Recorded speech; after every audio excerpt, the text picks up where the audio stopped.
Ah, the miracle of flight. You book a ticket, pack your bags, and voila, you're 30,000 feet above the ground, cruising to your destination. But let's pause for a second. What does it actually cost to get you up there? Spoiler alert, it's way more complicated and expensive than you think. But don't worry, I'll break it down. Let's start with the star of the show, the airplane. Ever wondered how much one of these bad boys costs? A shiny Boeing 777 comes with a jaw-dropping price tag of $360 million. That's like buying 1,800 Lamborghinis, if you could fit them in the overhead compartment. Airlines account for this cost by spreading it over 25 years, which means they write off about $12 million a year. But here's the catch, not all planes live that long. Some, like the Airbus A380, retire early because, well, let's just say, they didn't age as gracefully as expected. Now, let's talk about the heavyweight champions of airline expenses, fuel and staff. Together, they make up 50% of an airline's total costs.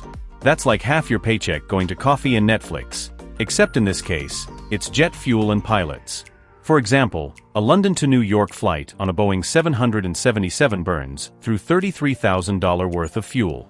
And that's one way. Add in the return trip, and we're looking at more than the average yearly salary in most countries. Oh, and the crew?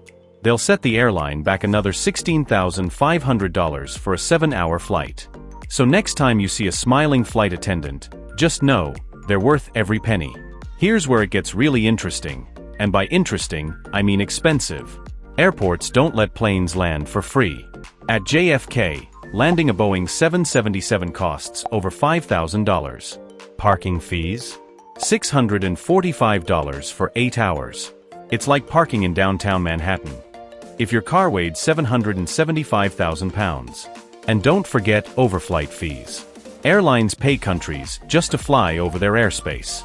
For example, a flight from London to Sao Paulo once saved British Airways $3,000 by skipping Portuguese airspace and taking a detour over the ocean. Yep, airlines are basically the ultimate coupon clippers. Now, keeping planes safe and airworthy isn't negotiable, and it's not cheap. Routine checks, major overhauls, and surprise repairs add up quickly. And let's not forget insurance. Planes are worth hundreds of millions of dollars, and airlines pay a pretty penny to protect their fleets. It's like insuring a mansion that flies, because that's basically what it is. So what does it cost to operate just one flight? Let's crunch some numbers. For a wide-body jet like the Boeing 777, the total operating cost for a 7-hour flight comes out to about $72,000. That's before you even factor in the price of the airplane itself. And for those $50 budget airline tickets? The math only works because airlines make money on everything else. Checked bags, extra legroom, even that lukewarm cup of coffee. The flight itself? Probably a loss leader. Looking ahead, flying might get greener and more efficient. Electric planes and sustainable aviation fuels could cut costs, or at least offset the environmental impact. But will ticket prices go down? With inflation, new regulations, and rising demand, it's anyone's guess. For now, let's just hope airlines keep the peanuts complimentary.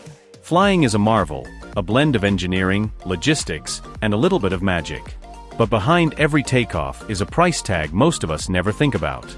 So next time you board a plane, take a moment to appreciate the incredible effort and expense that makes it all possible. Ready to uncover more stories that fly under the radar? Like, subscribe, and let us know in the comments what aviation mystery you'd like us to tackle next.